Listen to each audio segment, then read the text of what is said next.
পারিবারিকভাবে বসে সেটা আজকে মীমাংসা হয়েছে। আচ্ছা, মুচলিকা করা হয়েছে, করানো হওয়ার পরে ওইটা অভিযোগটা উইথড্র করা হয়েছে। আপনার সঙ্গে তাসকিনের মানে যে সমস্যাটাই হোক না কেন সেটা ম্যাচিওর হয়ে গেছে, ভালো কথা, ভালো শুনে ভালোই লাগলো।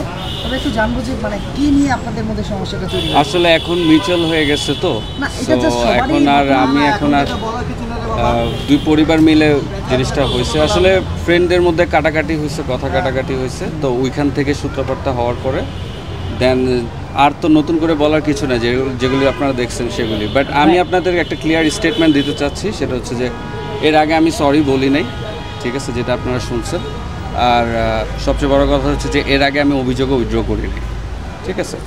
এটা আজকে আমরা পারিবারিকভাবে মিলে ওটা সমাধান করার তাসকিনের চাচা তাসকিনের কি এমন মনে হলো যে বা কি এমন ঘটলো যে আপনার কাছে মনে হলো যে না আপনি অভিযোগটা উইথড্র করতে চাচ্ছেন? বেসিক্যালি অভিযোগটা যেদিন করা হয় তো অভিযোগটা করার পরে দেন আমাদের তাসকিনের সাথে আমাদের কথা হয় ফ্যামিলি মেম্বারদের সাথে। তো তখন তাসকিনের বাবার সাথে মানে আমার সম্পর্কে নানা হয়। তো দেন উনি বলে যে মানে 48 ঘন্টা আমরা একটা মীমাংসার মানে একটা টাইম ফিক্স করা হয়। তো ওরা চাইছিল, তারপর আমাদের পরিবার থেকে বসা হয়। তা আজকে ওইটাই মানে ঘটনাটা তো তাহলে পরিবারের মধ্যে সমাধান করে যেত আর কি, যেহেতু এটা এত দূর চলে আসলো কেন? যদি সমাধান করা যেত পরিবারের মধ্যে তখনই হতো, হয়নি কারণ দেখি হয়নি, তখন সিচুয়েশন ছিল না।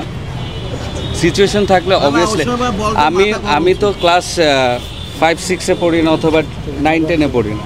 এটা অবশ্যই আমার ছোটোবেলার ফ্রেন্ড। এখন টু বি অনেস্ট তার সামনে অনেক কিছু দেওয়ার আছে বাংলাদেশ টিমের জন্য। তো অবভিয়াসলি আমি গুড লাকই তো বলবো, কারণ অ্যাজ এ প্লেয়ার হিসেবে আমি এখন তাকে চিনি, তাসকিন আহমেদ। সো অবভিয়াসলি আমি তো তার ভালোই চাবো। কেন বন্ধু হিসেবে কি আগের মতোই? এই ব্যাপারটা নিয়ে আমি একটু ট্রমাটাইজড, ঠিক আছে। লাস্ট যে ইনসিডেন্টটা হয়েছে, যে 2-3 দিনের ইটা ছিল, এখান থেকে আমি একটু ট্রমাটাইজড। সো আমি এই ব্যাপারটা নিয়ে এখন জাস্ট আমাকে একটু সময় দিতে হবে। ঠিক আছে, থ্যাংক ইউ।